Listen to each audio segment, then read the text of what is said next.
Bonsoir à tous et bienvenue ce soir. Pour votre plaisir, voici une glaçante collection d'histoires effrayantes sur des gens utilisant des planches Ouija. Si vous souhaitez bénéficier de quelques avantages supplémentaires sympas et d'un message spécial pour votre anniversaire, n'hésitez pas à consulter le lien vers Patreon dans la description. Mais pour l'instant, il est temps de vous installer confortablement et de laisser l'obscurité prendre le contrôle. J'utilise des planches Ouija depuis l'âge de 12 ans. Je sais ce que ça peut donner comme impression, mais pour moi ça n'a jamais été un jeu. J'ai été élevé à respecter les choses spirituelles. Je ne pose ni questions ni plaisanteries sur la mort. Je n'utilise la planche qu'avec des personnes sérieuses, ça a toujours été ainsi. La planche que j'utilise habituellement est la mienne. Elle est un peu usée, mais c'est la mienne, et elle a été purifiée plus de fois que je ne peux le compter. Mais il y a quelque temps, j'ai prêté la mienne à un ami pendant un moment et, ayant besoin d'une planche, j'en ai emprunté une autre à quelqu'un d'autre. C'était probablement ma première erreur. Au départ, tout paraissait normal. Je l'ai utilisée quelques fois. Rien d'inhabituel, juste des réponses lentes et vagues. Mais des mois plus tard, je l'ai ressortie avec mon petit ami et un autre ami proche. Nous avons allumé quelques bougies, nous nous sommes recentrés et avons commencé la séance comme d'habitude. Mais dès le début, la planchette semblait étrange. L'esprit qui s'est manifesté ne se comportait pas comme tout ce que j'avais déjà contacté auparavant. Il était sarcastique, moqueur, et il utilisait des termes comme lol et haha, comme s'il s'amusait de toute la situation et de la façon dont il épelait les mots. Le charabia semblait parfois délibéré, comme s'il essayait de nous faire répéter des absurdités. À un moment donné, il a épelé un nom que je n'arrivais même pas à prononcer. Je l'ai quand même dit à voix haute, juste pour voir la réaction, un rire qui m'a donné des frissons. J'ai terminé la séance correctement, j'ai dit au revoir et j'ai nettoyé la planche, mais l'ambiance s'est restée et ça m'a travaillé. Je me rappelle que l'ami qui avait la planche m'avait raconté une expérience étrange avec, alors je l'ai appelé.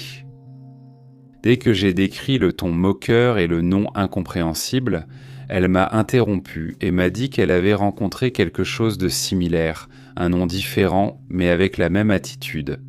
Elle a accepté de venir chez moi ce soir-là et nous avons décidé de prendre des précautions.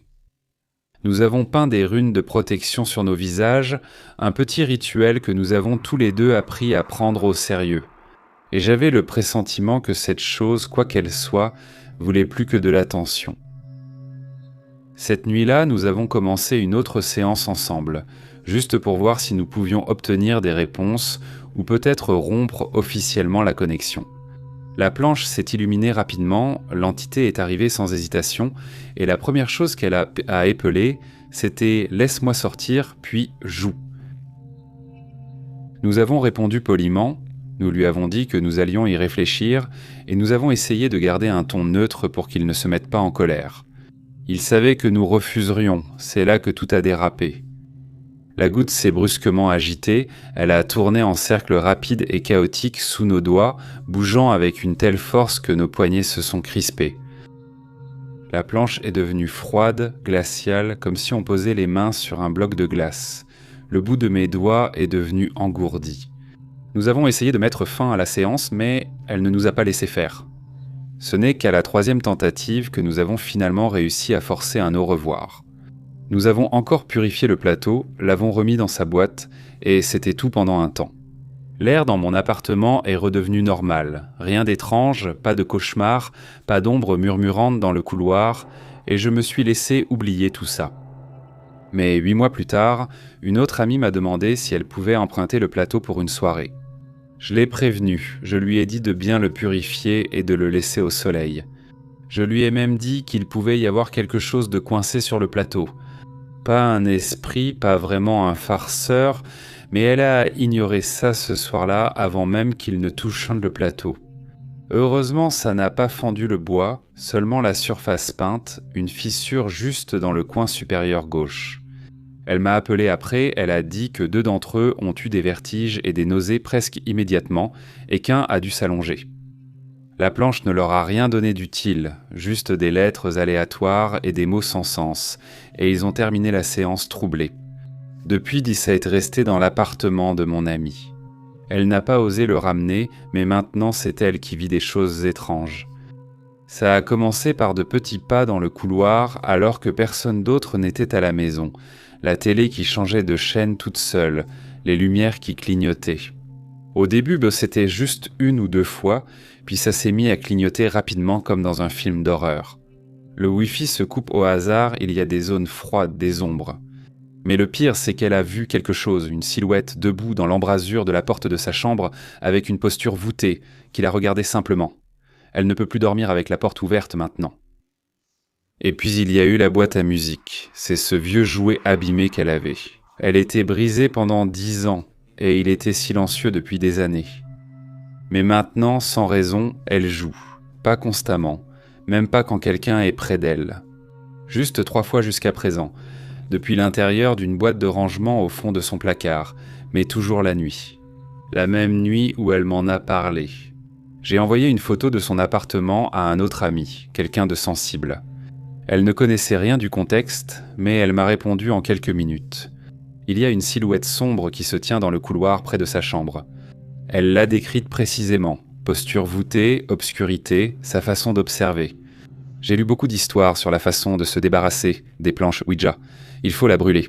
Certains pensent même que c'est la pire chose à faire. D'autres préconisent de l'enterrer au cimetière, de l'envelopper dans un tissu noir avec du sel, ou encore de la jeter dans de l'eau courante. Je ne sais pas quoi croire, mais je sais une chose. Quelque chose est attaché à cette planche. Et ce n'est pas seulement agaçant ou malicieux, c'est intelligent. Ça provoque, ça imite et ça suit. Ce n'est pas malveillant au sens démoniaque, mais cela veut obtenir de l'attention, de l'énergie ou une permission. Peut-être tout cela à la fois.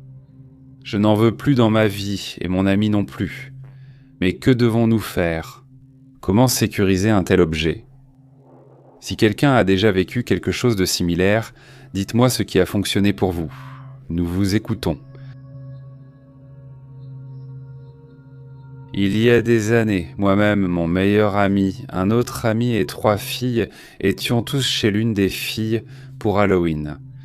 Nous allions juste passer l'après-midi et la soirée à nous détendre et à regarder des films d'horreur.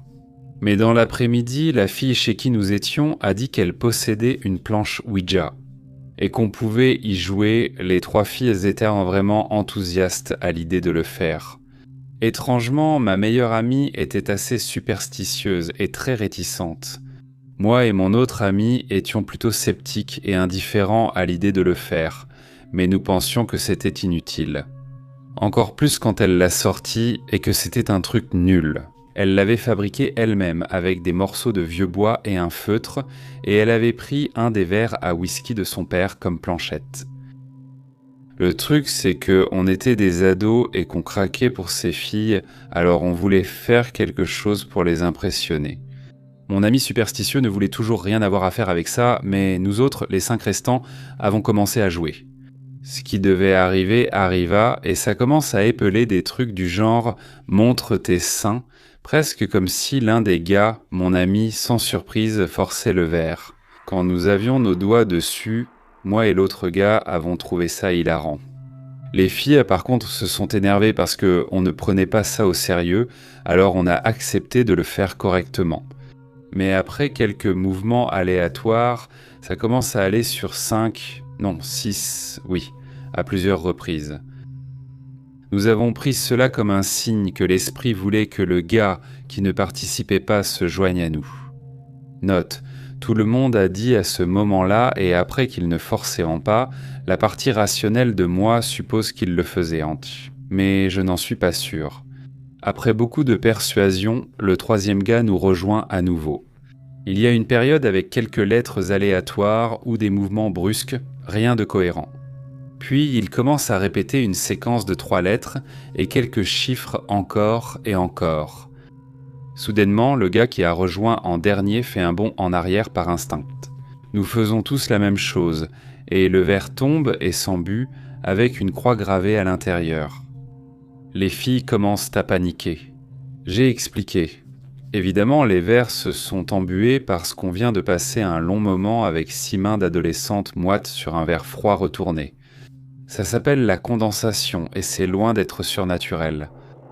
La croix était probablement déjà présente dans les rayures du lave-verre ou quelque chose comme ça qu'on n'avait pas remarqué avant, mais qui est devenu plus visible quand le verre s'est embué. Bref.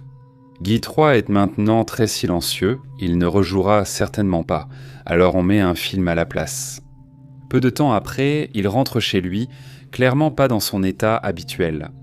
Le lendemain, il m'appelle pour me proposer de sortir avec lui. Nous prenons le train plusieurs fois et il m'explique en chemin. Je savais déjà avant tout ça que son père l'avait abandonné, lui et sa mère, quand il était bébé. Et il n'avait aucun contact avec ce côté de la famille, ne sachant qui ils étaient que grâce aux albums photos. Pendant le trajet, il comble les blancs. Il porte le nom de son père, ses parents, autrefois mariés puis divorcés, et il ne l'a jamais changé pour celui de sa mère. Son deuxième prénom était une tradition familiale du côté de son père. Et il avait un oncle qui est mort dans un accident de moto quelques semaines avant sa naissance. Il ne connaissait rien de l'accident à part le prénom de son oncle, en regardant des photos avec sa mère. C'est ton oncle, mais il est mort juste avant ta naissance de toute façon. Les 3 lettres étaient les initiales de son oncle.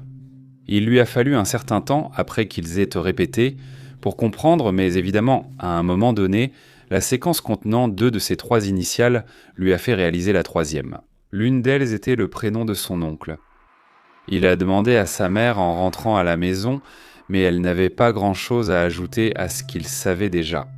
Et nous étions maintenant dans le train, en route vers le cimetière, là où son oncle était enterré, pour qu'il puisse voir si cela avait un sens avec les chiffres. Sa mère connaissait le cimetière depuis les funérailles, mais depuis le divorce, elle n'y était pas retournée, et lui n'y était jamais allé. Notez qu'à ce moment-là, la vapeur et la croix, les éléments que tout le monde trouvait les plus effrayants, j'étais certain qu'ils correspondaient à mon explication et j'ai maintenu cette position jusqu'à aujourd'hui, malgré la suite. Je me demandais si tout le monde était complice, ou s'il avait été plus curieux concernant la famille de son père. Maintenant, il était plus âgé, il avait récemment visité la tombe et il s'était le tout ligué pour essayer de me faire peur. L'un d'eux, voire tous les autres, forçant le 5 non 6 oui, l'a mordu, se joignant à contre-cœur à cette croix de vapeur et de coups. Pourtant, selon mon explication, ce n'était qu'une heureuse coïncidence.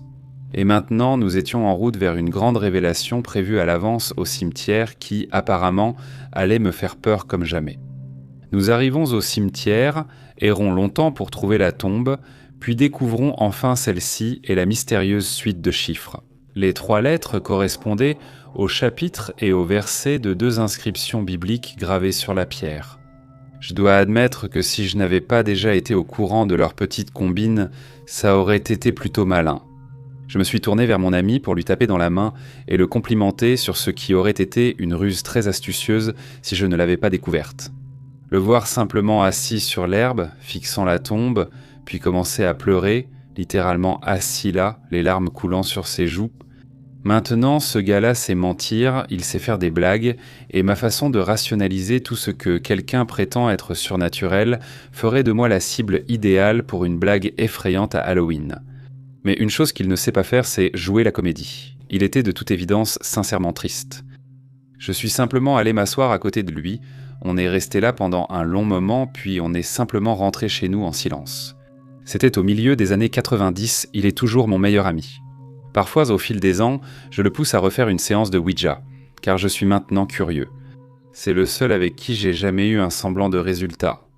Mais il refuse toujours, il ne veut pas parler de ce qui s'est passé, pas en mode silence radio, mais il essaie simplement de changer de sujet. Peu après cet événement, il a renoué avec cette branche de sa famille, s'est réconcilié avec son père et a rencontré ses demi-frères, etc. Peut-être qu'au final, c'était son oncle qui essayait de le pousser à renouer avec sa famille. Ma mère m'a toujours dit de ne jamais jouer avec des planches Ouija, mais j'étais un adolescent stupide. J'étais fou parce qu'on n'avait même pas de vraie planche. Mon ami savait juste comment en dessiner une, alors on a pris une planche en papier. Elle l'a dessinée et on a fabriqué une planchette de fortune.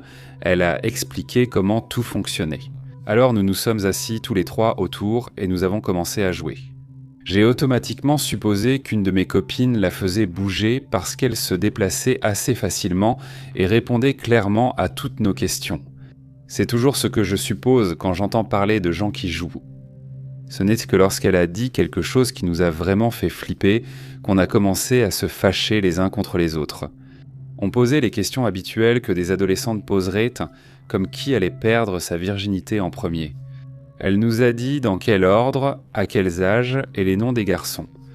Honnêtement, c'était tellement descriptif que ça paraissait presque réel, mais c'était étrange. La copine qui était religieuse et vraiment contrôlée par ses parents était soi-disant celle qui le perdrait en premier. À l'époque, ça n'avait aucun sens, il disait que je le perdrais en dernier et que l'autre fille serait au milieu. Ensuite, nous avons demandé « est-ce qu'on se marierait ?» Ça disait qui le ferait, mais ça ne donnait pas les noms des partenaires. Ça disait quand même qui divorcerait et qui aurait des enfants ou non. On disait que la religieuse ne se marierait jamais. L'autre se marierait, puis divorcerait, et moi, je me marierais sans vraiment l'être, je suppose. Toutes les questions et réponses étaient juste divertissantes, mais commençaient un peu à me déranger. Leurs sentiments étaient blessés. C'était bizarre. L'un d'eux a alors demandé si on serait amis pour toujours, ou peu importe ce que c'était, on a dit non. 2 d'entre eux resteraient amis, mais ils ne seraient plus amis avec moi. Et je me souviens avoir été contrarié, j'ai levé les yeux, ne voulant pas enlever mes mains. Nous étions confus, discutant de qui le déplaçait, et tous effrayés. Nous avions juré qu'aucun de nous ne le bougeait, à ce moment-là. Nous étions tous énervés par les propos tenus, car ils offensaient en chacun de nous d'une façon ou d'une autre. À ce moment-là. C'est à ce moment-là que j'ai su que ce n'était pas moi qui le bougeais, et que je savais qu'ils ne mentiraient pas à ce sujet.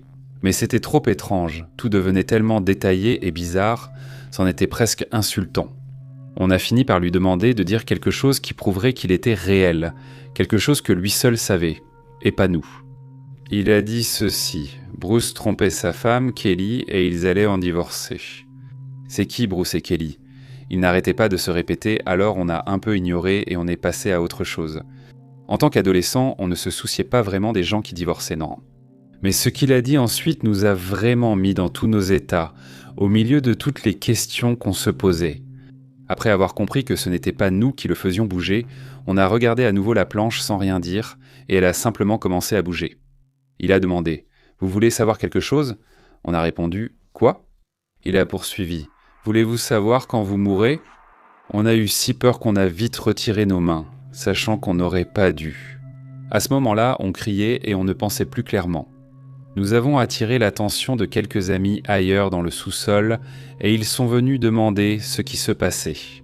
Il y avait 2 autres amis qui sortaient ensemble et faisaient « Dieu sait quoi ». C'est d'ailleurs pour ça qu'on s'était exilé dans cette partie du sous-sol, pour jouer à ce jeu. Sa mère était à l'étage et c'était la seule façon pour eux d'être seuls ensemble, à condition que nous soyons tous réunis. On utilisait des bougies, ils faisaient leur truc de l'autre côté et voulaient maintenant que la lumière soit tamisée. Ils écoutèrent de la musique et n'ont compris la situation que quand on a paniqué, puis on a expliqué au couple ce qui s'était passé. Il voulait jouer car il trouvait ça trop classe et a dû nous convaincre en nous provoquant.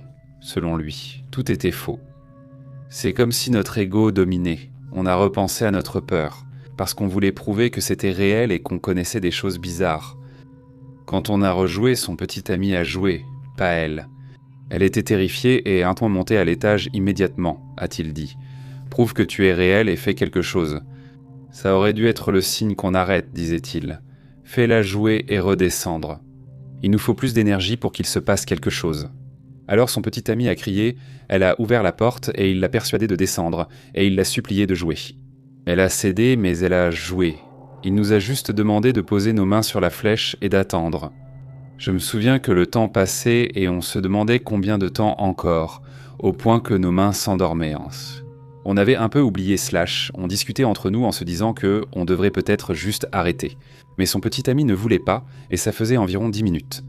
On a fini par discuter entre nous de tout et de rien. Et ça s'est arrêté immédiatement. Quand son petit ami et la fille religieuse ont commencé à crier et à pointer vers la bougie, il lui faisait en face et voyait toi mieux que nous. Ils se sont levés et quand nous nous sommes tournés pour regarder, nous avons vu que ce qui était autrefois une bougie normale ne l'était plus. La flamme atteignait 2 mètres de haut et soufflait. Nous avons tous crié et couru à l'étage, et les poils de notre nuque se sont hérissés. Je n'avais jamais eu aussi peur. C'est alors que nous avons entendu un gargouillement et des cris. Nous avons couru dehors et sommes restés sur la pelouse à pleurer. Une fille a même uriné sur elle. C'était l'une des expériences les plus stressantes vécues entre amis. Nos voisins ont failli appeler la police, mais sa mère est sortie en courant, nous a calmés et nous n'en avons plus reparlé. C'était effrayant. Maintenant, pour la partie flippante, tu te rappelles ce que j'ai dit sur Bruce et Kelly ? Au collège, tous les professeurs étaient appelés par leur nom de famille. Nous avons appris que notre professeur divorçait de sa femme car il ne portait plus son alliance. Il avait une marque de bronzage et on lui a demandé s'il avait perdu son alliance. Il a mentionné sa séparation avec sa femme et a rapidement changé de sujet. Nous avons découvert plus tard que le nom de son ex était Kelly et que lui s'appelait Bruce. Nous étions mortifiés. Cependant, avec le temps, cela a commencé à s'estomper. Je trouve que les souvenirs effrayants ressemblent de plus en plus à des rêves. Une semaine après, cela ne paraissait toujours pas réel. Des années plus tard, ces filles ont arrêté d'être amies avec moi. Comme prévu, je me souviens avoir reçu un message sur Facebook de l'une d'elles, à la moitié de la vingtaine. Elle m'a demandé si j'avais perdu ma virginité à l'âge qui était prédit et si le nom du gars était correct. Elle m'a informé qu'elle et l'autre fille, la religieuse, l'avaient perdu de la manière indiquée. Ça m'a frappé comme une tonne de briques. Nous en parlions des années plus tard et j'avais presque tout oublié. Le traumatisme agit ainsi. Nous en sommes restés là, ce qui nous a permis de nous sentir en sécurité adulte. Peut-être que le tour de la bougie n'était qu'une invention d'adolescents imaginatifs, et que nos souvenirs sont flous. Cependant, tout cela s'est effondré. Le nom que la planche m'a donné était Jean. Mais je n'ai pas perdu ma virginité avec un gars qui s'appelait Jean. Je l'ai perdu avec un gars d'Europe qui s'appelait Yann. Mais c'est alors que j'ai réalisé, des années plus tard, que Yann se traduisait par Jean dans cette langue, et ça m'a frappé comme une tonne de briques. Pendant des années, j'ai souffert de paralysie du sommeil et de cauchemars intenses. Ce n'est que des années plus tard, en devenant religieux, que tout cela a disparu grâce à la prière.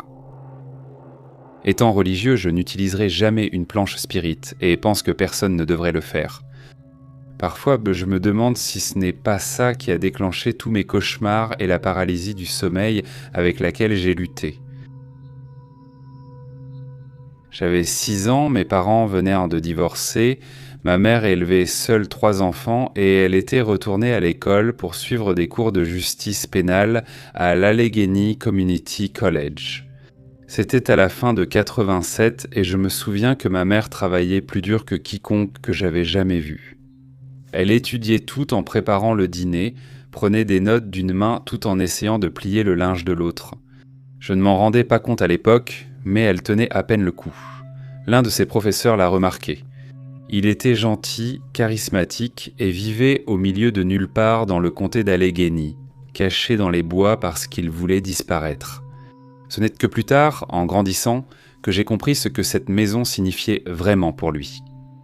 Il était gai et, à cet endroit et à cette époque, cela signifiait que tu devais rester discret.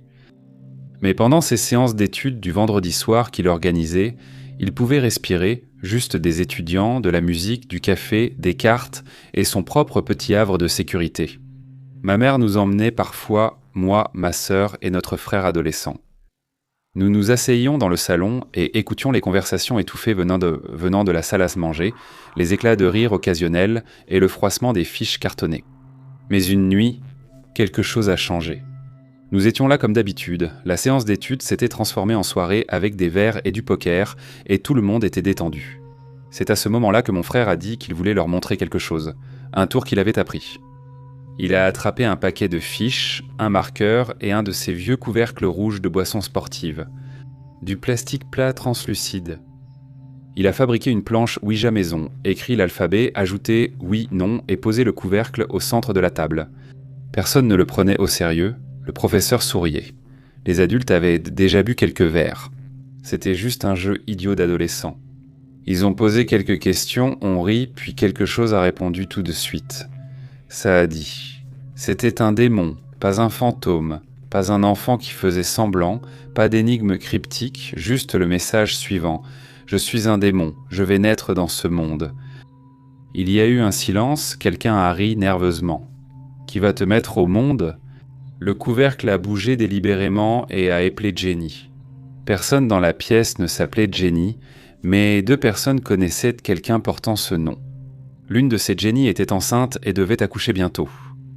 C'est à ce moment-là que le professeur s'est levé. Toute l'ambiance a changé. Non, on arrête ça tout de suite. Il a rassemblé tout le monde en cercle pour réciter la prière du Seigneur. Ma sœur et moi avons regardé discrètement depuis le salon. Nous étions juste des enfants. On ne savait pas ce qui se passait, mais on pouvait sentir la tension dans l'air et ça nous rendait malades. Ils se tenèrent la main, prièrent les yeux fermés, mais personne ne touchait le couvercle et il a bougé. La table était vieille, rallongée avec des rallonges, les joints étaient irréguliers, le couvercle accroché sur le bord. Pause et à nouveau une secousse comme si on le poussait avec une vraie force. Et puis il a épelé fût encore et encore. Pendant que la prière continuait, personne n'a rompu le cercle, personne n'a fui, mais on pouvait sentir la peur. Et quand la prière s'est terminée, le couvercle a cessé de bouger comme si on avait actionné un interrupteur, et c'était fini. Les gens sont partis. Après, la nuit était déjà finie. Quelques mois plus tard, ma mère est retournée chez le professeur pour une séance d'études nocturnes. Une tempête de neige a éclaté et il lui a proposé de dormir sur le canapé.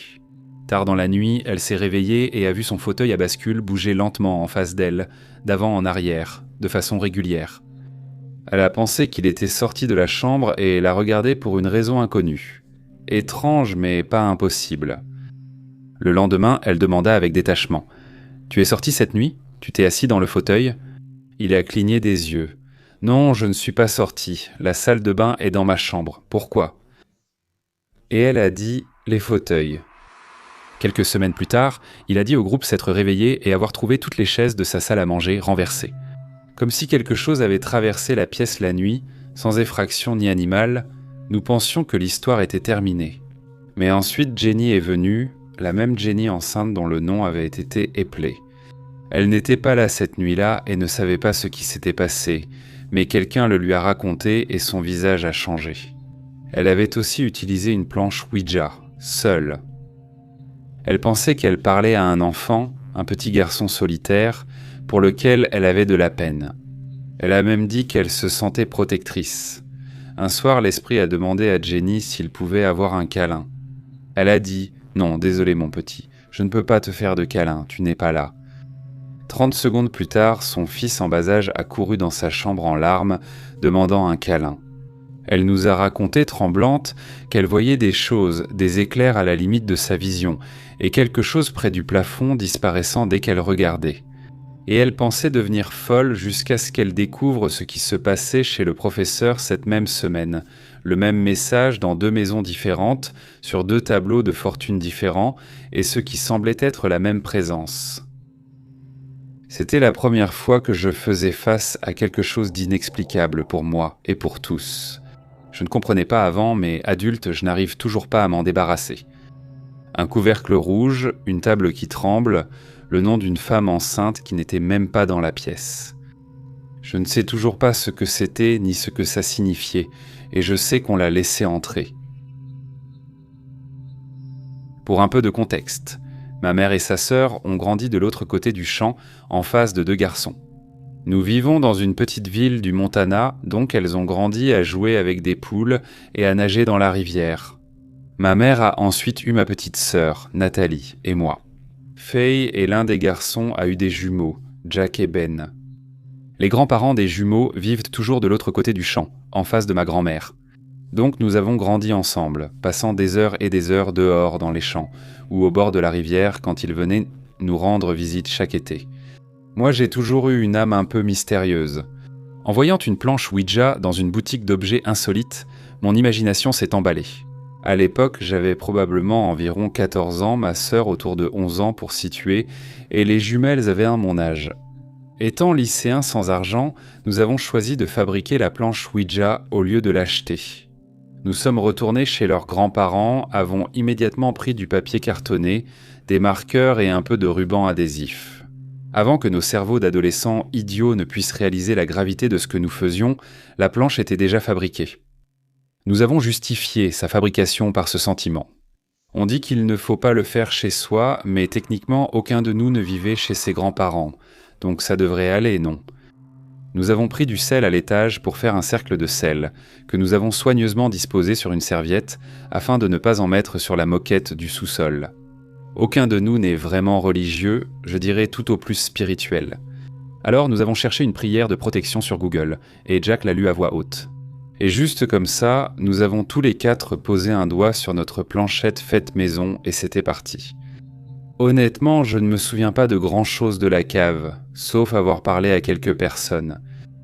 La première personne s'est présentée avec des initiales au lieu d'un nom complet, et il y avait une femme dont je ne me souviens pas du nom.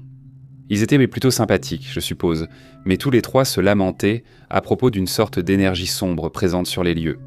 Comme je l'ai dit, je ne me souviens pas de grand-chose à ce sujet, mais je me rappelle qu'on a entendu un bruit et qu'on a eu un peu peur. Nous avons décidé que nous avions fini de le faire dans le sous-sol. Après ça, étant les jeunes idiots que nous étions, on a paniqué et on a décidé de faire une pause pendant un moment. On s'assurait toujours de dire au revoir, mais cette entité plus sombre nous mettait vraiment mal à l'aise. La façon dont les autres esprits en parlaient donnait presque l'impression qu'ils les contrôlaient ou qu'ils les avaient piégés. Nous avons fait une pause, mais la planche continuait de nous attirer. Ensuite, nous sommes allés au jardin. C'était une belle journée ensoleillée, mais nous étions enveloppés par l'ombre projetée par la maison. Malgré l'avis avisé de ma petite sœur que nous aurions dû écouter. Nous avons ressorti la planche et avant même de nous en rendre compte, elle a dit qu'elle avait contacté quelque chose. Elle s'appelait Suzanne et nous avons fini par découvrir qu'elle était nonne. Nous lui avons demandé d'où elle venait et elle a répondu Sydney. Nous n'étions pas sûrs si Sydney voulait dire l'Australie. Mais Ben a alors dit « Attendez, il y a une ville nommée Sydney dans le Montana. » Nous lui avons demandé si c'était son intention. Elle a confirmé. C'est alors que tout a changé de façon inattendue. Nous lui avons demandé si elle était l'esprit maléfique dont les autres esprits avaient en parlé. Malheureusement, c'était le cas, et nous avons commencé à avoir peur. Ma sœur ne voulait rien d'autre que d'arrêter, mais mes amis têtus et moi avons continué à aller plus loin. Nous avons commencé à poser des questions sur sa vie. Je crois qu'on a demandé comment elle était décédée, ce qu'on n'est pas censé faire. Finalement, l'un d'entre nous a demandé où elle travaillait ou quelque chose dans ce genre, et elle a épelé une série de lettres au hasard. Confus, nous avons réessayé, même chose, une suite étrange de lettres qui ressemblait un peu trop à un vrai mot pour qu'on l'ignore. Nous étions alors effrayés et prêts à finir. Nous avons dit au revoir et avons immédiatement retourné la planche Ouija, trop effrayés pour même la regarder. Pendant que c'était encore frais dans mon esprit, j'ai rapidement ouvert le navigateur sur le vieux Samsung que mon père m'avait donné au début de la pandémie. J'ai tapé les lettres et ma peau s'est couverte de chair de poule. D'une manière qui défie toute logique, les lettres se sont avérées être le nom d'une église en Norvège. Tu te souviens comment elle a dit qu'elle était nonne ? Comment 3 lycéens de première année et un élève de 6e auraient-ils pu connaître le nom d'une église norvégienne ? C'est possible que mes amis nous aient en fait une blague, mais je ne les ai jamais vus aussi effrayés auparavant, et je les connais depuis que j'ai 3 ans. Mes amis et moi avions terminé. Ma petite sœur était alors livide. Tels des fantômes, nous avons dit au revoir, empêché qu'on nous suive et mis aussitôt le plateau en feu. Nous ne savions pas qu'il ne fallait pas faire ça avant, mais je m'égare. 5 ans ont passé depuis ce jour et, heureusement, rien ne nous a suivis. Mais ce jour-là m'a appris une leçon que je n'oublierai jamais. On ne sait jamais à quoi on a affaire. Qui sait ce qu'il y a de l'autre côté du voile et qui sait qui ou quoi essaie de passer de notre côté. Une chose de plus, cela aurait pu être un simple appel frauduleux, mais j'ai récemment reçu un appel d'un numéro inconnu de Sydney, Montana. En général, je ne réponds pas aux appels indésirables, sauf pour les taquiner avec un accent russe. Mais pour une raison quelconque, j'ai répondu à celui-ci et il n'y avait rien à l'autre bout du fil. Je me demande si ce n'est pas cette nonne qui vérifie si elle peut me faire rejouer. J'étais ami avec quelqu'un qui n'avait jamais vécu de phénomène paranormal et qui était intrigué par mes histoires. Il a dit vouloir essayer une planche Ouija pour voir ce qui arriverait. Je n'avais essayé qu'une seule fois auparavant, quand j'avais environ 14 ans. Mes 2 autres amis de 12 et 14 ans et moi avons décidé d'en fabriquer une nous-mêmes et d'utiliser un verre. Nous avons convenu de ne pas le faire dans la maison, mais dans la grande remise à l'arrière. Nous étions assis dans le noir, doigts sur le verre, quand un ami a éternué et déplacé le pointeur. Cela a fait que mon autre ami et moi avons crié, jeté le verre et nous sommes précipités dehors vers la lumière. Comme mon ami voulait essayer, j'ai eu envie de retenter l'expérience moi aussi, surtout que cela faisait 20 ans depuis ma dernière tentative. Alors j'ai acheté un plateau en papier plastifié pas cher sur eBay et je suis allé dans notre parc en dehors de la ville, la nuit. Nous avons essayé mais rien ne s'est passé. Nous avons décidé qu'il nous fallait un vrai plateau, alors j'en ai commandé un en bois sur eBay en attendant la livraison. Nous allions souvent dans ce parc la nuit pour faire de la balançoire et observer les étoiles plus visibles là-bas. Un soir, quelques jours avant la livraison du plateau, nous sommes retournés au parc. Et pour y arriver, il faut se garer, traverser les voies ferrées et passer devant la gare elle-même. Ce n'est plus vraiment un arrêt pour les trains, seulement pour des événements, mais plusieurs trains de charbon y passent. Pourtant, alors que nous traversions, comme nous l'avions fait tant de fois auparavant, j'ai atteint le quai et j'ai soudainement ressenti quelque chose d'étrange. Instinctivement, je me suis arrêté net. J'ai eu l'impression qu'il y avait quelque chose de malveillant. J'ai dit à mon ami que je n'irais pas plus loin et que je voulais partir immédiatement. Il me croyait stupide, puis a vu la panique sur mon visage. À ce moment, nous avons entendu un bébé pleurer sur les rails et il a tout de suite accepté de partir. En repartant, nous avons entendu le même bruit, plus fort derrière nous. Nous ne nous sommes pas retournés et avons couru jusqu'à la voiture pour partir en trombe. Il était terrifié, c'était sa première expérience, et j'étais terrifié parce que je n'avais jamais ressenti quelque chose comme ça auparavant. Nous n'y sommes jamais retournés. Quand la planche Ouija est enfin arrivée, nous avons choisi d'essayer ailleurs au coucher du soleil. Le curseur a bougé cette fois. Mon ami m'a accusé, mais j'ai répondu que je n'étais pas idiot. Il a décidé de tapoter le curseur avec ses doigts d'une manière qui ne le ferait pas bouger, juste pour voir s'il bougeait tout seul. Je me suis énervé et je lui ai dit qu'il fallait une énergie constante pour que ça bouge et qu'il rompait sans cesse la connexion. Il a finalement cessé de faire l'idiot et a pris la situation au sérieux. Maintenant, vous vous demandez peut-être, et s'il le déplaçait lui-même? Ou si c'était moi? Nous avons utilisé nos téléphones comme lumière après le coucher du soleil. Quand tu déplaçais toi-même le pointeur, il faisait un léger bruit en glissant sur le plateau. Mais quand il bougeait tout seul, tu pouvais voir la lumière de nos téléphones passer sous le pointeur. Comme s'il flottait juste au-dessus du plateau et qu'il ne faisait absolument aucun bruit, revenons à ce qui s'est passé. Le plateau a d'abord commencé à compter à rebours à partir de 9. Nous savions que si cela arrivait, il fallait dire au revoir, alors c'est ce que nous avons fait. Il a ensuite repris ses mouvements et répondu à nos questions. Nous avons demandé si c'était un fantôme, et il a répondu non. Nous avons demandé si c'était un esprit, et il a répondu oui. Nous lui avons demandé son nom, il a répondu qu'il n'en avait pas. Nous avons demandé pour l'autre parc, il nous a conseillé de ne pas y retourner car il était maléfique. On peut dire sans risque que je n'y suis jamais retourné, et je n'en avais pas envie non plus. Je ne suis plus ami avec cette personne, donc je ne sais pas s'il y est jamais retourné, mais moi je n'y retournerai jamais. Environ un mois plus tard, je parlais de cet incident avec quelques collègues du travail, et ils m'ont dit « La gare était auparavant un camp pour les ouvriers lors de la construction des voies de ferrée. À l'époque, des familles vivaient là-bas, et apparemment de jeunes enfants s'égaraient parfois et tombèrent dans des terriers de wombats, et on ne les retrouvait jamais. Après avoir appris cela, je n'allais plus observer les étoiles dans des parcs isolés hors de la ville. Rien que d'y penser, ça me fait encore peur. Heureux de partager cette histoire. Merci de m'avoir écouté. »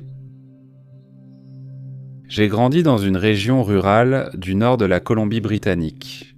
Si vous savez, neige la moitié de l'année, routes impraticables et caravanes offrant peu d'abri en hiver. Mon ami proche Nikki vivait isolé dans les bois. Sa mère était barmaid, et comme les bars en ville ne fermaient pas avant 4 heures du matin, elle se retrouvait souvent seule à la maison. Sa caravane était en si mauvais état que tout l'endroit penchait à cause des fondations affaissées. Les tuyaux restaient ingelés et le chauffage ne suffisait pas contre le froid. Les fenêtres étaient constamment couvertes de glace à l'intérieur, pas seulement du givre, mais de la vraie glace. Nous avions 14 ans quand c'est arrivé. Un soir, l'un des petits amis de Nikki a apporté une planche Ouija et a défié tout le monde d'essayer. Le scénario typique d'un film d'horreur pour ados, non? La plupart du groupe faisait semblant d'être trop cool pour admettre qu'ils étaient drivés et nerveux, mais moi j'étais un vrai trouillard. Je n'avais même jamais essayé Bloody Mary avant, et je n'allais pas jouer avec le monde des esprits. Alors pendant qu'ils préparaient ça dans le salon, je me suis éclipsé dans la petite pièce du fond où ils gardèrent leurs lapins. Ils les élevèrent pour la fourrure et la viande, ce qui créait une ambiance étrange. Mais il ne faisait pas très chaud, même si c'était préférable au salon avec cette radio à esprit. La petite sœur de Nikki est venue aussi, donc il n'y avait que nous deux et les lapins. De temps en temps, on entendait des cris et des rires venant de l'autre pièce, mais tout allait bien jusqu'à ce que Nikki arrive, toujours en train de rire, et apporte la planche Ouija avec elle.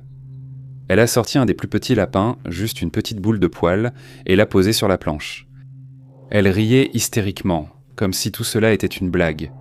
Le lapin est resté là pendant quelques secondes, complètement immobile, puis il s'est retourné et il est simplement mort. Il n'y a eu aucun bruit, aucune convulsion soudaine, juste disparu. Maintenant, si vous avez déjà élevé des lapins, vous savez qu'ils peuvent parfois mourir de peur, littéralement d'une crise cardiaque. Ça arrive. Mais le moment, le contexte, l'intention derrière ce qu'elle a dit. Nikki jure encore aujourd'hui qu'il venait non juste de demander à la planche de montrer à quel point l'esprit était fort, pour prouver qu'il pouvait vraiment faire quelque chose. Ensuite, elle a apporté ce lapin. J'ai dit à ma mère que si elle ne venait pas, je rentrerais seul à pied. Au milieu de la nuit, je me moquais des orignaux ou des routes. Je ne voulais pas rester et n'y suis pas retourné pendant des mois. Pas avant l'été, quand le soleil se couche à peine et que l'obscurité semble un peu moins lourde. Même alors, je ne suis jamais revenu en hiver et cette caravane me fait toujours froid dans le dos. Peu m'importe ce que disent les gens sur les coïncidences ou la science. Cette nuit-là, je sais que quelque chose a répondu et quoi que ce soit, ça voulait qu'on le prenne au sérieux.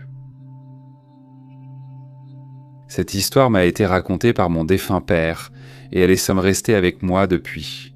Il n'exagérait jamais, ni ne racontait de bêtises. Il a été prêtre pendant plus de 30 ans, mais avant cela, il avait servi dans l'armée. Il avait vu la guerre, il avait vu la mort, et il croyait profondément à l'existence du bien et du mal. L'une des paroisses où il a travaillé se trouvait dans une petite ville boisée du nord de la Pennsylvanie, assez proche des terres forestières de l'État pour que les maisons soient dispersées et silencieuses la nuit. Mon père avait fait connaissance avec certains policiers locaux là-bas. C'était une petite communauté, le genre d'endroit où tout le monde s'appelait par son prénom. Et un soir, à la fin de l'automne, il a reçu un appel de l'un de ses policiers. Le ton était étrange, pas vraiment paniqué mais sérieux. Le policier lui a demandé de venir dans une maison près de la ville. Cela avait commencé comme une simple plainte pour tapage. Quelques jeunes gars d'une vingtaine d'années étaient de rester dans la maison pour le week-end, traîner, buvaient et apparemment essayaient de contacter des esprits avec une planche Ouija. Mais quelque chose avait dérapé. Quand la police est arrivée, ils n'ont pas trouvé une bande de jeunes ivres en train de faire du bruit. Ils ont trouvé l'un des garçons hurlant dans une langue incompréhensible, se griffant les bras et tentant de se glisser sous la maison. Les autres restèrent terrifiés et s'étaient enfermés dans une salle de bain à l'étage, et l'un d'eux avait composé le 911. Le garçon qui avait perdu la raison, Jamie, a été emmené en ambulance et plus tard transféré dans un établissement psychiatrique, selon les agents. Il n'a cessé de crier que lorsqu'il a été sédaté, et il est resté dans cet établissement pendant plus d'1 an. La police ne savait pas quoi penser de la situation, mais il y avait quelque chose d'étrange dans cette maison. Et c'est pour cela qu'ils ont appelé papa. Ils n'avaient là pas besoin de lui pour arrêter quelqu'un, ils avaient un besoin de conseils spirituels. Mon père a accepté d'y aller, même s'il a avoué plus tard qu'il avait failli faire demi-tour en chemin. Il ne savait pas pourquoi, mais plus il s'éloignait de la ville, plus sa poitrine se faisait lourde. Il est arrivé pour trouver la maison presque entièrement vidée, avec seulement 2 agents encore à l'intérieur, qui semblaient tous deux préférer être ailleurs. Au moment où il a franchi le seuil, il a su que quelque chose n'allait pas. Il m'a dit plus tard que c'était la seule fois de sa vie, que ce soit dans l'armée ou en tant que membre du clergé, où il s'était vraiment senti effrayé. Il a dit que l'air à l'intérieur de la maison semblait épais, ni chaud ni froid, juste lourd, comme s'il marchait sous l'eau. Il n'entendait rien, même pas les craquements habituels d'une vieille maison, et il y avait autre chose, quelque chose qu'il n'a jamais vraiment pu décrire. Il a trouvé la planche Ouija au centre du salon, la goutte toujours posée au milieu. Personne ne l'avait touchée depuis, a-t-il dit. Il n'a pas osé essayer de la déplacer, a-t-il ajouté. À la place, il a plongé la main dans son manteau et a sorti un petit livre chaud qu'il portait toujours sur lui. Son manuel de prière. Après son décès, cela m'est revenu. La couverture est craquelée et les pages sont douces et froissées par le temps, mais il y a une page qui est plus marquée que les autres, cette page-là. Avec la prière de purification qu'il a lue cette nuit-là, il l'a récitée à voix haute, en entier, lentement, clairement, les mains tremblantes. Il m'a dit que son souffle était visible malgré la chaleur, tandis que l'officier restait silencieux derrière lui. Une fois terminé, la lourdeur a commencé à se dissiper. Ce n'était pas spectaculaire, pas de courant d'air ni de lumière vacillante, juste comme si quelque chose cédait. Il l'a décrit comme la sensation que l'on ressent quand l'oreille se débouche après une pression, juste un soulagement. Il n'est pas resté longtemps après. Il a ordonné aux agents de détruire correctement la planche et leur a conseillé de ne revenir dans la maison qu'en cas de nécessité absolue. Il n'a jamais revu Jamie, mais il a appris par l'un des policiers, quelques mois plus tard, qu'il n'était toujours pas le même. Il ne se rappelait que de vagues fragments de l'incident. Mais après ça, il avait peur du noir et ne pouvait plus dormir sans la lumière allumée ni rester seul. La dernière chose que mon père m'a dite à propos de cette nuit-là, c'est ceci. Si tu dois retenir un seul conseil de moi, juste un, n'utilise jamais une planche Ouija, ne t'amuse pas avec des portes que tu n'es pas prêt à refermer. Je n'en ai jamais touché une et je ne le ferai jamais. Il y a 8 ans, mon ami et moi avons imprudemment joué avec une planche Ouija. Faite maison, je ne pensais pas qu'elle fonctionnerait, mais nous l'avons utilisée plusieurs fois cette semaine. Rapidement, nous avons réussi et communiqué avec de nombreux esprits. Rien de trop intéressant, mais j'ai gagné un peu de crédibilité auprès d'eux quand ils ont répondu à des questions comme « Quand ma maison a-t-elle été construite ? Qui y vivait avant ?» Ce genre de choses. J'étais encore sceptique. Alors nous avons décidé de demander à la planche quel était le deuxième prénom de mon ami, l'autre personne qui utilisait la planche avec moi, ce que je ne savais pas à l'époque. Elle a fermé les yeux et a levé la tête, donc je savais qu'elle ne pouvait pas voir la planche. Et devine quoi ? A-t-il appelé son deuxième prénom ?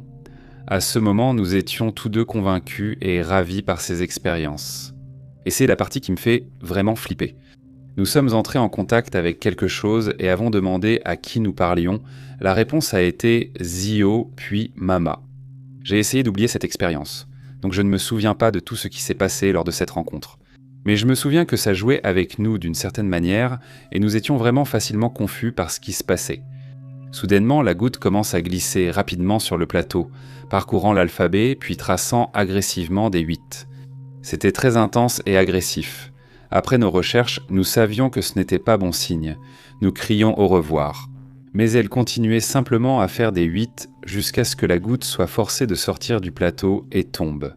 En résumé, nous avons rencontré Zozo, les 8 sont sortis et la goutte a quitté le plateau sans au revoir. En fermant la communication, tout était amusant et léger jusqu'à ce que cela arrive, puis nous sommes devenus très sérieux et silencieux. J'ai déchiré le plateau et enterré les morceaux séparément dans la forêt. Je ne sais pas si c'était la bonne chose, j'ai juste paniqué. Nous avions des vidéos de cela, mais je les ai supprimées aussitôt pour effacer toute trace de cette expérience. Nous n'en avons jamais reparlé depuis et j'ai tenté de l'oublier. Pourtant, ça me tracasse beaucoup ces temps-ci sans raison claire. Je ne me souviens pas d'autres événements paranormaux, mais la maison où nous l'avons fait paraissait déjà hantée. Je n'habite plus là-bas. Dois-je m'en inquiéter ? Je pense que tout va bien puisque rien ne nous est arrivé, mais je m'inquiète car on a tous mal agi. Il y a 2 ans, ma mamie a rapporté une planche Ouija trouvée dans un vide-grenier. J'ai toujours été un fervent croyant au paranormal. C'est l'un de mes centres d'intérêt les plus profonds depuis aussi longtemps que je me souvienne. Donc, naturellement, je savais qu'il ne fallait pas jouer avec ce genre de choses. J'ai lu, vu et entendu trop d'histoires, documentaires et avertissements pour croire que c'était un simple jeu. Ma grand-mère, bien qu'elle soit totalement sceptique, pensait que ce serait amusant pour moi, mon petit frère et notre cousine la plus âgée d'y jouer. Je ne voulais rien avoir avec ça. Le voir me mettait mal à l'aise, alors je l'ai laissé sur la table de la salle à manger quelques jours. J'espérais qu'elle l'oublierait ou qu'elle déciderait de le jeter, mais pas de chance.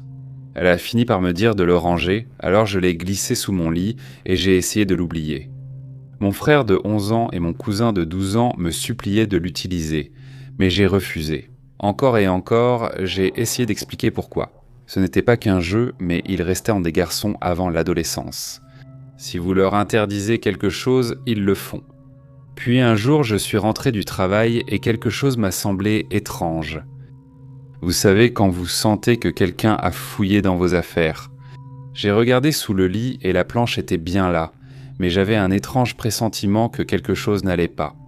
Je suis descendu et leur ai franchement demandé s'ils l'avaient utilisé. Ils ont d'abord nié, mais j'ai vite compris leur jeu. Ils ont finalement avoué avoir joué avec, et je leur ai demandé s'ils avaient dit au revoir après. Ce qui, comme la plupart des gens qui connaissent les planches Ouija le savent, est important, et ils m'ont juré qu'ils l'avaient fait. Maintenant, mon cousin a tendance à être dramatique, il exagère et invente des histoires pour s'amuser. Donc quand il a commencé à me raconter quelques trucs bizarres qui seraient arrivés pendant qu'il jouait, je n'en ai pas cru un mot. Je me suis dit que c'était soit lui qui en faisait trop, soit eux qui se taquinaient entre eux. Quelques nuits plus tard, je suis allé me coucher et alors que j'essayais de m'endormir, j'ai soudain ressenti cette sensation lourde et désagréable d'être observé. J'ai jeté un coup d'œil à mon placard qui a 2 portes coulissantes et l'une d'elles était entr'ouverte. Juste une fente, juste assez pour me foutre la trouille. Je me suis tourné vers le mur, tentant d'ignorer cette sensation, puis je me suis endormi. Puis bam, je me suis réveillé en sursaut. Quelque chose m'avait frappé à l'arrière de la tête. Ce n'était pas une simple tape, mais un vrai coup. Allongé sur le dos, ma tête reposait sur l'oreiller. Et il n'y avait aucune explication possible à la façon dont quelque chose aurait pu me toucher à cet endroit-là. Tout mon corps tremblait, je me suis redressé, j'ai regardé autour de moi et je n'ai rien vu. Puis mon plancher a craqué. Pas une seule fois. Il a de nouveau craqué, encore et encore, comme si quelqu'un ou quelque chose marchait lentement en cercle autour de mon lit. J'étais terrifié et paralysé. Je suis resté allongé là, ce qui m'a semblé une éternité, le cœur battant à tout rompre dans mes oreilles, jusqu'à ce que j'aie enfin le courage de prendre mon téléphone et de quitter la chambre. Assis sur le canapé, je serrais mon téléphone en tentant de me calmer. L'arrière de ma tête avait toujours cette étrange sensation de picotement et de pulsation. J'ai regardé l'heure, 3 heures du matin. J'ai essayé d'appeler mon petit ami, qui est ça maintenant mon mari. Je pleurais et j'étais complètement bouleversé. Il n'a pas répondu. Je l'ai appelé peut-être 15 fois avant de finalement abandonner. Assis sur la chaise, lumières allumées, je sursautais au moindre bruit jusqu'au réveil de mamie vers 6 heures. Mais je ne lui ai pas dit ce qui s'était passé, elle ne m'aurait de toute façon pas cru. Plus tard le matin, j'ai rappelé mon petit ami qui a répondu cette fois. Il m'a dit que son téléphone était en mode silencieux et qu'il se sentait mal d'avoir manqué mes appels. Il serait venu immédiatement s'il avait su, ce même jour où il est tant venu. Nous avons emmené la planche Ouija à la casse et nous nous en sommes débarrassés pour de bon, et depuis cette nuit-là, il ne s'est plus rien passé. Plus de grincements, plus de sensations étranges, plus de réveils à cause de coups invisibles sur la tête. Je n'en ai parlé qu'à lui, pas au reste de ma famille. Et à ce jour, je ne sais toujours pas exactement ce qu'il y avait dans cette pièce avec moi, mais je sais ceci. Les planches Ouija ne sont pas un jeu et il ne faut jamais s'en servir à la légère. J'ai toujours été un peu sensible au surnaturel, pas un véritable médium ou quoi que ce soit, mais réceptif. À 18 ans, j'ai fait une erreur que je n'oublierai jamais. C'est cette nuit-là que j'ai ouvert une porte à laquelle je n'étais pas prêt à faire face. Nous étions 5 à traîner dans le jardin de la maison de mon ami. C'était l'une de ces fraîches nuits de fin d'été, calme, et l'un de mes amis a sorti une planche Ouija phosphorescente. J'étais à la fois terrifié et profondément curieux. Ma mère est profondément religieuse et m'a toujours interdit de m'approcher de ces planches. Elle m'a dit qu'elles étaient dangereuses et pouvaient laisser entrer des choses difficiles à éliminer. À 18 ans têtu et curieux, j'ai accepté de participer.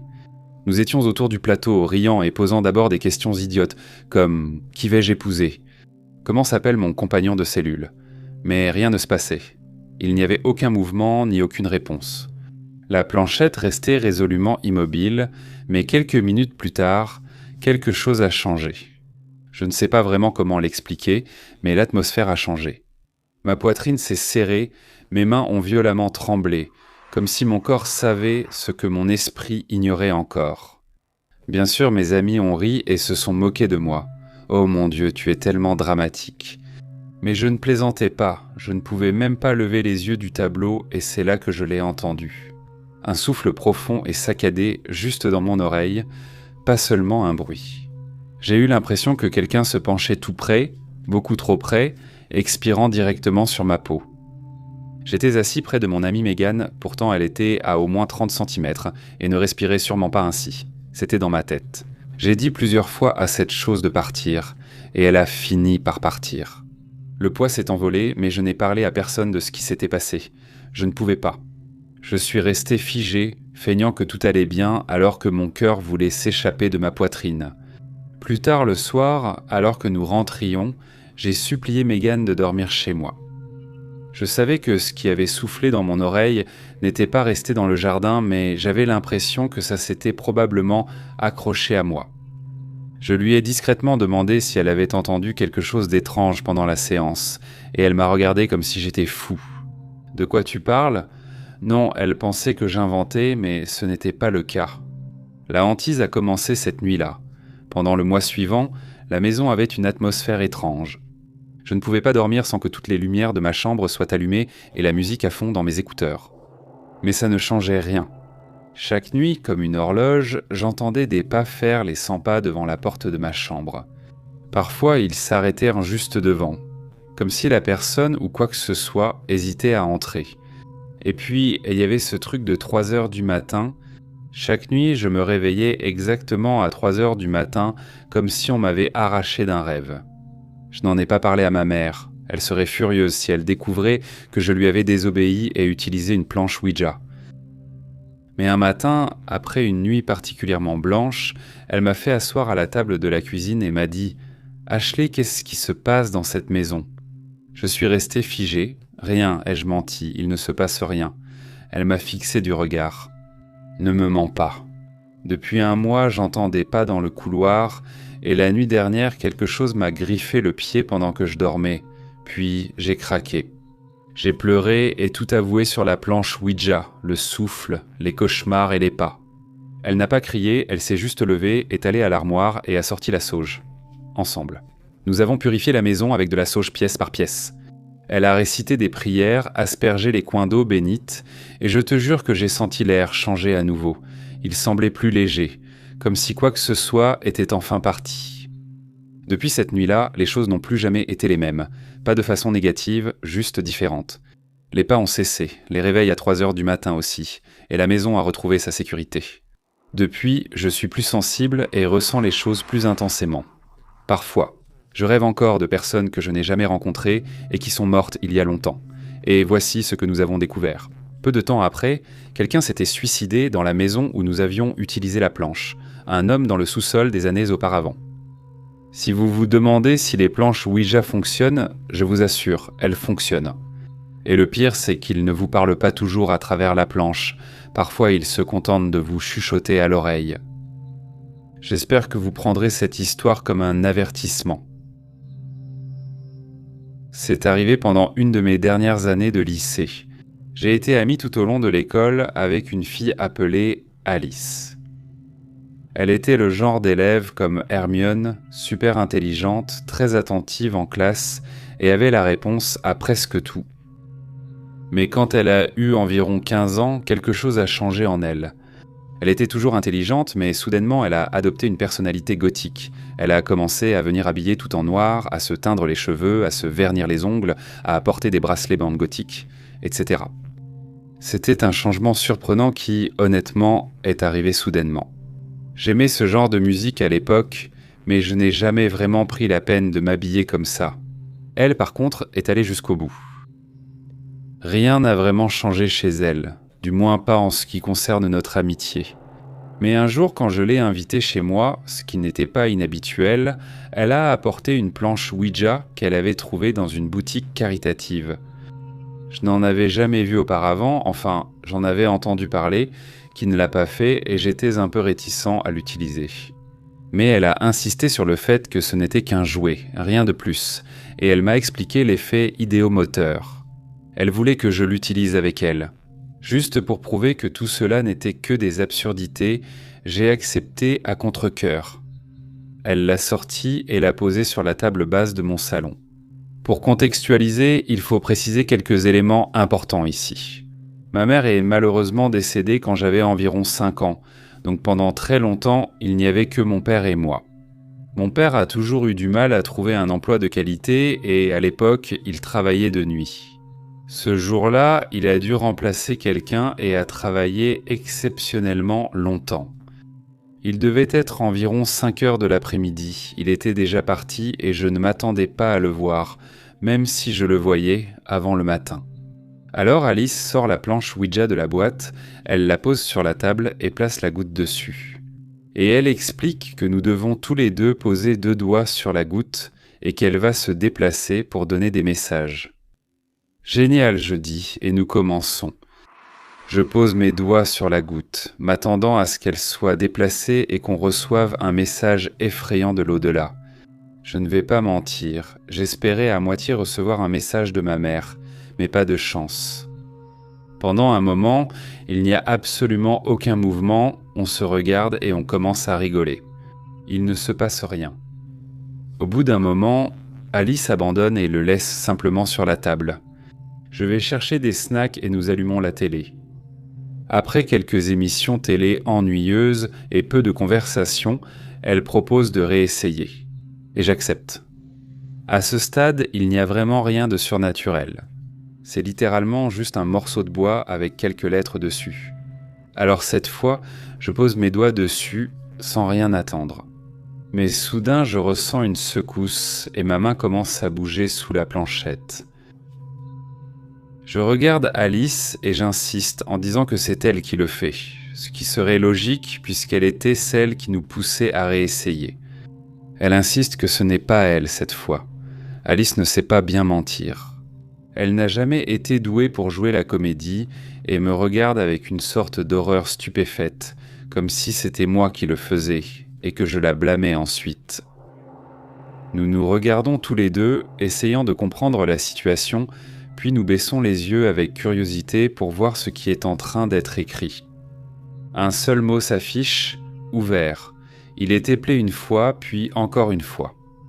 À ce moment-là, je retire mes doigts et je lui dis que ce n'est pas drôle et que je ne comprends même pas ce qu'elle essaie de faire. Elle insiste sur le fait qu'elle n'a rien à voir avec tout ça, et on se lance tous les deux un regard en coin. Je lui dis que je n'ai plus envie de jouer. Je ne trouve pas ça très amusant et elle est d'accord. Alors on le remet dans la boîte et on retourne regarder la télé. Et plus tard dans la soirée, elle rentre chez elle. Je réchauffe un peu de nourriture au micro-ondes et j'oublie un peu toute cette histoire. Voilà. Ceux qui ont bien écouté auront sans doute remarqué que nous n'avons jamais dit au revoir. Je vais être honnête. Je ne pense pas qu'aucun de nous, à ce moment-là, savait que c'était une étape importante dans tout le rituel de la planche Ouija. Mais comme vous allez bientôt le découvrir, c'était quelque chose que nous avons dû apprendre à la dure. Ou enfin, moi. Donc je vais me coucher et je dors. Une chose à savoir sur moi, c'est que je dors comme un mort. Une fois que je dors, je ne pense pas que quoi que ce soit puisse vraiment me réveiller. J'ai dormi pendant plusieurs grosses tempêtes, alors que notre maison a failli brûler et que mon père essayait de me réveiller en me secouant. Il en faut vraiment beaucoup pour troubler mon sommeil. J'étais à l'école quand j'ai reçu un texto drôle de mon père. « Tout va bien à la maison ?» C'était bizarre. Je lui dis que tout allait bien, mais que j'étais à l'école et je lui demande ce qu'il se passe. Il répond « Il a entendu des pas dans le couloir devant sa chambre pendant qu'il essayait de dormir et s'est demandé si j'étais rentré tôt. Mais il ne voulait pas sortir du lit car il était absolument épuisé. Je n'y ai pas vraiment réfléchi sur le moment. J'étais en plein milieu d'un cours et je n'aurais vraiment pas dû avoir mon téléphone sorti de toute façon, alors je l'ai rangé. Je n'y ai pas trop pensé, supposant que mon père était juste épuisé par son double service, et j'ai poursuivi ma journée. Mais à partir de ce jour-là, nous avons commencé à entendre des choses étranges dans la maison. Parfois, en rentrant chez moi, j'entendais ce que je croyais être des chuchotements à l'étage. Mais quand je m'approchais des escaliers pour mieux écouter, soudain tout s'arrêtait, comme si c'était un enregistrement audio qu'on venait d'éteindre. Et je n'arrivais jamais vraiment à distinguer les mots, mais tout a fini par atteindre un point culminant. Quelques semaines plus tard, c'était un samedi. Mon père et moi avions prévu une sortie vers le milieu de la journée. Et j'étais simplement en train de regarder la télé en bas. Pendant qu'il essayait simplement de dormir encore quelques heures avant qu'on sorte, c'est là que j'ai entendu quelque chose venant de l'étage, un léger bruit de coups. Pourquoi mon père frappe-t-il ? Je me suis dit que j'allais l'ignorer, mais ensuite les coups ont recommencé. Est-ce que c'était une sorte de blague ? Je monte les escaliers sans vraiment y penser, et quand j'arrive en haut, je regarde dans le couloir. Il n'y a que 3 portes. La mienne, celle de mon père et les toilettes au fond. J'observe que les 3 portes sont fermées, puis je l'entends. Des coups frappés à l'une des portes. 3 coups forts. Le truc, c'est que ça doit venir de derrière l'une des portes, je me dis. Et comme il n'y a que mon père et moi à la maison, ça doit venir de sa chambre. Je regarde ma montre. Il est environ 11h, hein ? Il devrait probablement se lever de toute façon, alors j'ouvre la porte, mais mon père n'est pas derrière la porte. Il est assis bien droit dans son lit, fixant la porte du regard. Et quand je l'ouvre, il sursaute et dit « Oh, ce n'est que toi. Pourquoi tu frappais comme ça ? Tu me fais vraiment peur. » Je le regarde et je lui dis que je n'ai pas du tout frappé, que j'étais en bas en train de regarder la télé. J'ai supposé que c'était lui et je suis monté parce que je pensais qu'il frappait et qu'il était bizarre. On se regarde incrédule. Et puis le souvenir de la planche Ouija me revient et je me demande si « ouvre » était une sorte de message ou d'instruction. Et je commence à paniquer. Je raconte tout à mon père et j'explique que tout a commencé avec la planche. Alors j'appelle mon amie Alice, je l'invite chez moi et elle ressort la planche à nouveau. Et j'insiste pour qu'on refasse tout, mais cette fois qu'on dise au revoir. Je n'étais pas sûr que ça marcherait, mais je suis reconnaissant de pouvoir dire qu'après avoir fait ça, les choses ont cessé de se produire dans la maison. Mon père a pu enfin dormir correctement, et toutes les présences au balai semblaient avoir disparu. Je veux dire que c'était ma mère, mais je ne pense pas que c'était elle. Qui sait ce que c'était ? Pour ma part, je ne veux plus jamais utiliser une planche Ouija. Je ne sais pas si Alice l'a encore ou pas. Salut tout le monde, c'est Mortis Media. Merci d'avoir écouté, j'espère que la collection d'histoires effrayantes de ce soir vous a plu. Elles ont certainement été un groupe intéressant. Pour partager votre histoire sur la chaîne, envoyez-la à tmortismedia@gmail.com. Et si vous souhaitez bénéficier d'avantages exclusifs de ma part, n'hésitez pas à suivre le lien dans la description. Vers Patreon, ça me rappelle quelque chose. Je remercie tout particulièrement mes membres et mécènes cités à l'écran pour leur soutien financier constant. Cela fait vraiment une énorme différence. Merci à vous tous, et si vous voulez en voir encore plus de ma part, suivez les liens affichés à l'écran maintenant. Mais c'est tout pour moi. Restez formidables et on se retrouve dans la prochaine vidéo. Bonne nuit.